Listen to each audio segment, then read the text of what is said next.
So, Peter, today the board announced their latest injury statistics and rehoming figures for 2020.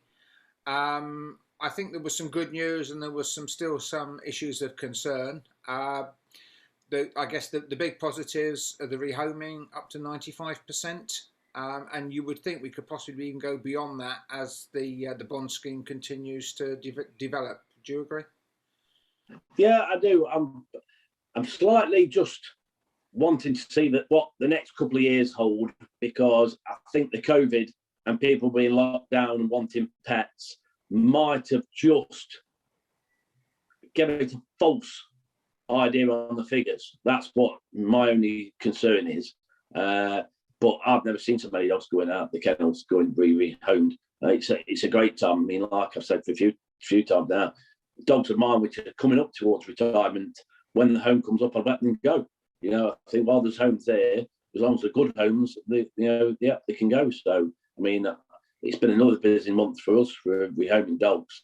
So, no, the bond scheme has been good. It's promoted dogs going to the correct homes and to the correct home finders, and more the better.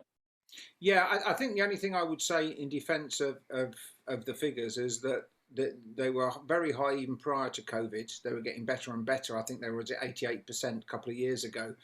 And the bond scheme is obviously can do nothing but improve things further. I mean, I think given that we're bringing in just over 7,000 greyhounds a year, if we can't home 7,000 dogs nationally, bearing in mind some of them are going home to owners, some of them are going to go for breeding anyway, it's a pretty poor state as an industry in a year nationally if we can't home 7,000 dogs. Do you know the massive positive regarding, even if it is a case of we've rehomed more because of the lockdown, once people have had a greyhound, they won't have another breed. Yeah. So, you know, probably say 5-6 years down the line where people maybe have lost a 4-year-old, 5-year-old dog, which is now 10 or 11, 12 years old, they're going to go straight out. Well, they won't go straight out. I've just read one to a couple what lost their dog 3 years ago, and it took them 3 years to get over losing they had a greyhound before, and it upset them so badly, it took 3 years. And they've just had one of mine now, Salika's Wits, and they would never have another breed. They'd never had a greyhound before. The first one they had, they couldn't believe how good pets they made. Now they've got another greyhound. So these people have had the greyhounds while the lockdown's been on, which maybe might not have picked that breed because it's the only one they could get at the time because the dog was short supply. They'll have a greyhound again. Yeah. They really, people do not believe how good a pets they make and how easy going they are. So I think it will be a massive, massive positive, that.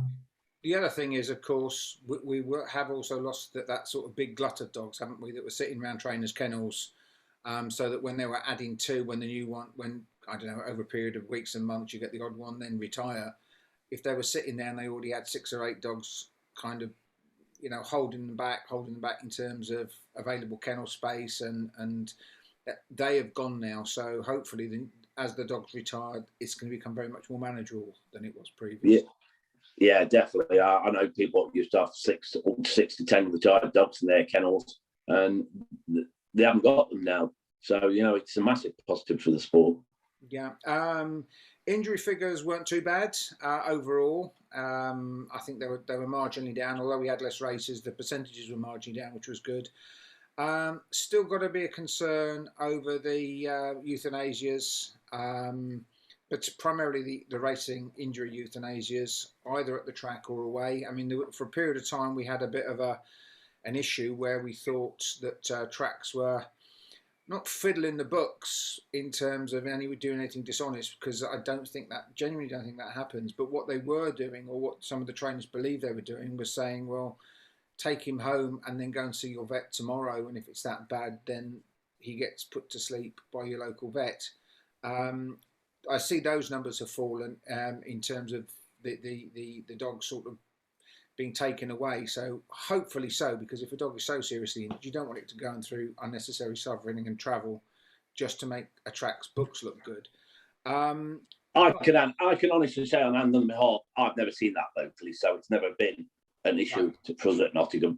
And we're extremely, extremely lucky that we've got a vet there, Gabriel, who's honestly, he's just sensational. He's probably changed my life more than anybody in the last 2 years, etc. So, you know, I'm so chuffed that we've got him, and I know every other trainer at the track so chuffed to have him. Like, you would have maybe had injuries that you'd have really thought, oh dear, I don't know about this, and you know, Gabriel sorts them, and you know, and these dogs are brilliant afterwards. They're into case of a dog's been patched up, and you know, Gabriel is absolutely top class at getting these dogs. I mean, I had a couple on the walking machine the other day, which had come back from Broken Ox, and Liam Dowling was talking about the dogs. Said, oh, they've had a couple of Broken Oxos, like, and he was looking at the dogs, and he went, they were straight to die. He said, you wouldn't ever believe it. I went, no. I said, they are. He is top class. I said, he's brilliant. I said, he really is good. What's your view? The one thing I wanted to ask you, obviously, you know, as a busy trainer, we talk about, I don't know, euthanasia as the last option for trainers. Do you think there's consistency even amongst track vets as to what's achievable? Because it seems to me that you have some vets that would be a little bit more, I don't know, open-minded or prepared to go, I can save this dog at some tracks, and other. Now, you know, this isn't greyhound. It's a skill. It's all.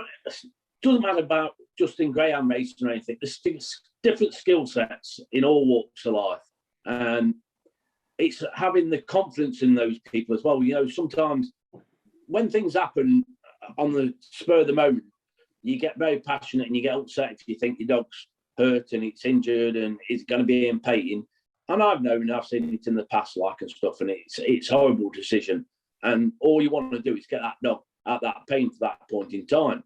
But when you've got the confidence that you've got somebody there, like we have now with Gabriel, that when he says, yeah, I can sort this dog out, you know he can. And you know that the dog's not going to have any future ongoing issues.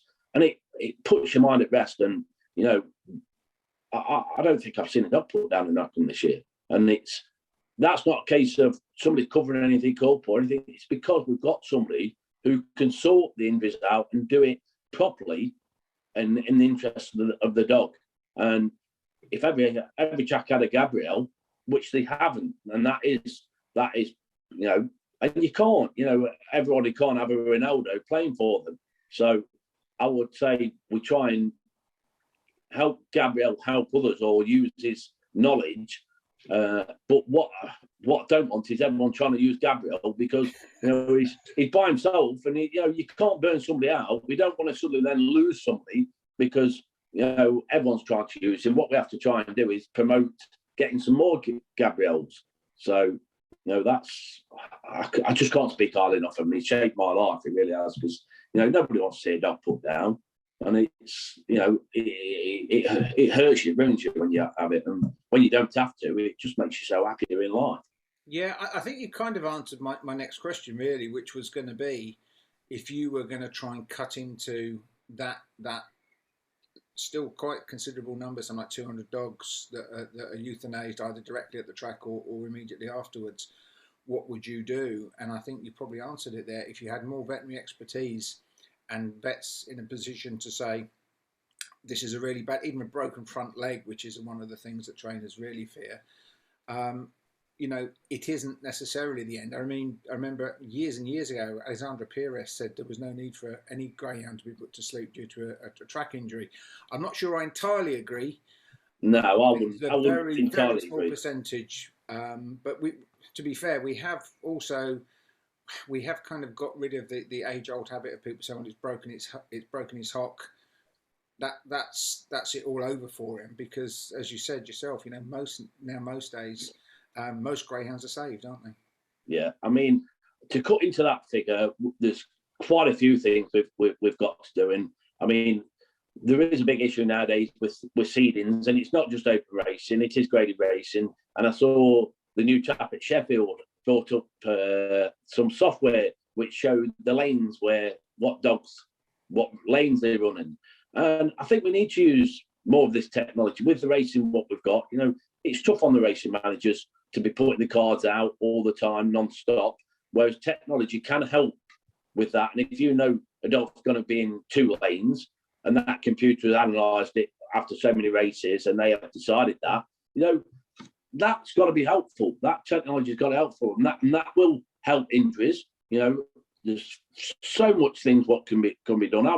I've actually spent a hell of a lot of time trying to look and come up with some scanning, full body scanner, and it's preventative maintenance. You know, if dogs can be checked quicker, you know, and I wouldn't say more cheaply, because there's, you know, the cost of it is going to be massive. They do it in horse racing, and the reason in horse racing is because there's more money in horse racing, so they can actually spend on this equipment. And I tried to cost it and see what the return of the investment will be, and I think it is achievable.